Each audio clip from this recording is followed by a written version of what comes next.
All right, good morning, everyone. Thank you very much for coming. I think we'll keep the interview short because honestly, we have a lot of work to do. This is the last day of our campaigning. Already, they took me to Chua Chu Kang and had to spend about quite a long time there already. So I'm here now.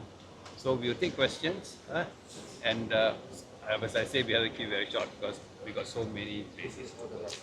Okay. Doctor, Ong Yi said Singapore doesn't need a strong opposition. He says that if the PAP loses more GRCs, it would endanger some sort of stability. Any comments on that? I think that rhetoric is so we are also used to it. I think don't make Singaporeans afraid that only the PAP has the monopoly of power. I'm sure when there are more opposition in the House, you are going to receive a lot of very diverse views and ideas. People must not be afraid to actually debate. So even in our little party, we have a lot of debates, but usually the outcome is good because, you have actually sieved out a lot of things that shouldn't be discussed. So I think that rhetoric I think is so very old. That's the new norm. Face the people, face the opposition, take the questions from the opposition and answer because you are replying to the Singaporeans. We are only representing those people who voted us, the Singaporeans. So they in the government should just give us the answer. And don't brush it off, oh, we are too many of them, we will be weakened. I don't know. What do you all say? Let me say something. Come, you all say. Well, I think Minister Ong Yi Kang is out of this world. In Singapore today, I think most Singaporeans would agree that there's a need to have more opposition. So when he say that, I think he's out of this world. And from the past, PAP has lost ministers and GRCs before. Has that weakened the government in the past few years or past 10 years? Would a weak government be able to pass through or bulldoze the GST in 2022? It must be a strong government. A strong government with all the power to amend constitutions. Only such a government can bulldoze the GST through the parliament. So the argument that the minister had about losing some minister or GRC to weaken the government is not quite accurate. And Simon himself said before that a stronger opposition is good for the PAP and good for Singapore. And Minister Ong Yi Kang himself lost in the 2011 general election, but what happens after that? He's brought back in the next election in a different GRC. And Prime Minister Wong has also said that this GE is characterized by a lot of personal attacks. Any thoughts? Personal attack.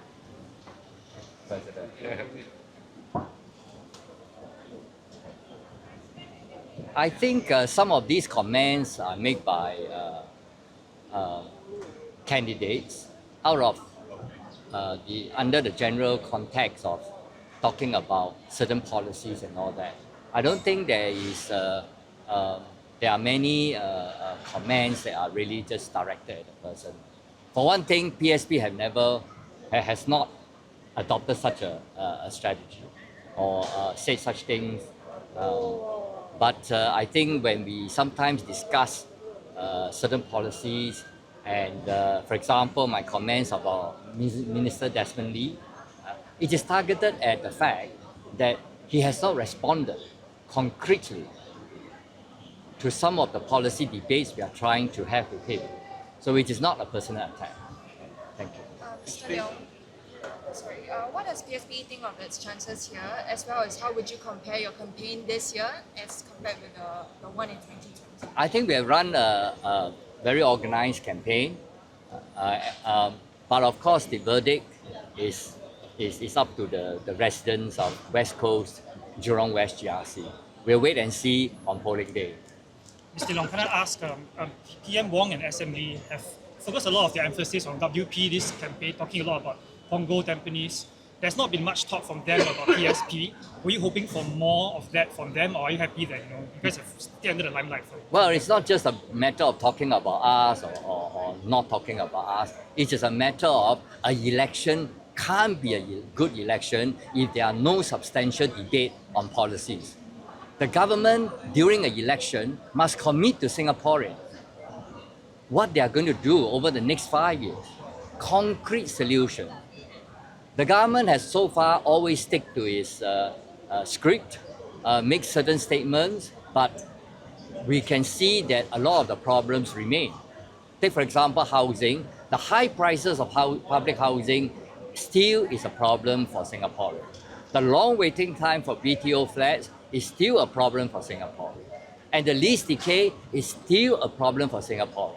After so many years, 8 years after the government has talked about the lease decay, there was no solution. Don't you think the government should commit to a solution to Singaporeans during this election campaign? Thank you. I think the fact that there is not much confrontation between our party and the PAP is a testimony to the fact that we want to have a fair fight. And I'm very clear with my men. We have to up. We have to lift ourselves up. We cannot just resort to all kind of politics. So it's a question of debate, understanding each other. I think they find that the ground that we have built for the party is strong enough. You take us, we can reply. Our rebuttals are there. We don't have to resort to shouting and so on. Okay, recently there was a little bit, but this is over enthusiasm. But generally, I think it's important. People will see PSP as a very responsible party coming to Parliament. And when we are in Parliament, I'm sure you've seen Hazel and seen Mun Wai, we present facts. I think if you really study the whole, when they were in Parliament, the kind of topics, they just didn't go there and talk, You must realize there's a lot of background information for them. There was a lot of planning, the research. Honestly, on our own, we will not. So they realize that our party is a party that has got a lot of meat. It's got a lot of substance. And then I think how are they going to take us? Because we have good answers. Okay? You want to say Dr. something? Tan, Yeah. Where are you?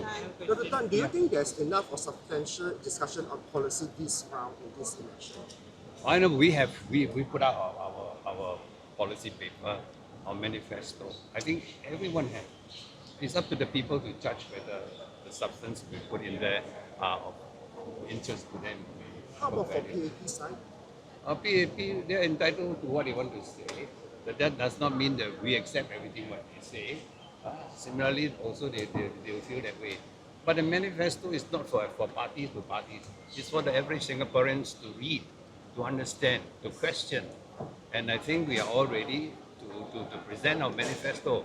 It might not be the best, it might not be accepted by all, but at least we give you a chance to actually ask those questions, and we try our best to answer them. Have the chance for PSP improved compared to 9 days ago? Of course, we fight to win. That's our style. But we fight to win properly. We fight to convince Singaporeans that the PSP is a party that you should consider the first choice when you go to the polls. That's how I feel. Because if that is the case, then they will say, I don't like this party, then I choose PSP. No. I want them to say when they go to the polls, they look at our palm tree, they will cross it first. That is the benchmark I have set for my party. Okay. And you also mentioned that. And also, in addition to the question that you asked earlier about policy debate, I think all of you know that PSP has issued invitations to our opponents, not just for the West Coast Jurong West team, but also our candidates in other constituencies have also issued invitations to their opponents as well to have a policy debate, but invariably all have been declined. So we do wish that there are more debates on policy matters in this election, but unfortunately it is not just up to us.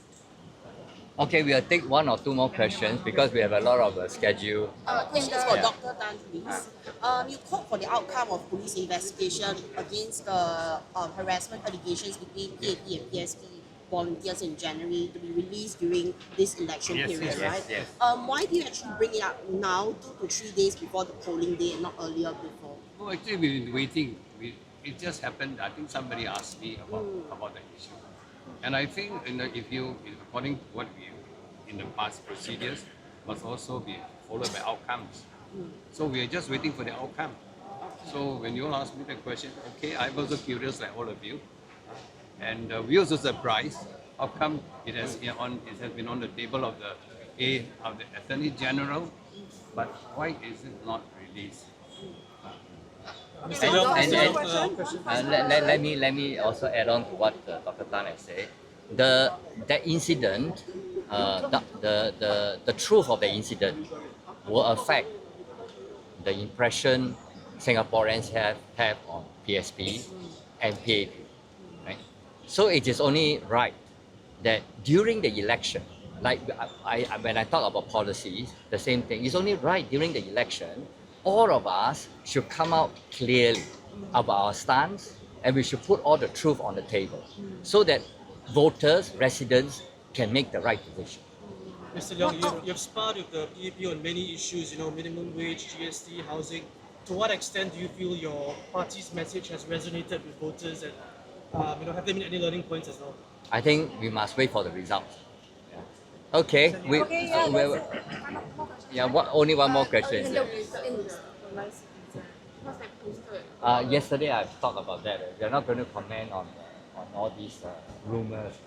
Mr. Leong, in the worst case scenario where PSP's candidates do not get elected, what would be the party's plans, and what do you have to say to voters who are still on the fence? I think we wait for the polling, and we are confident that the residents of West Coast, Jurong West GRCS will be able to see that PSP is a credible opposition party, and PSP MPs in Parliament will be able to contribute a lot to their lives and livelihood.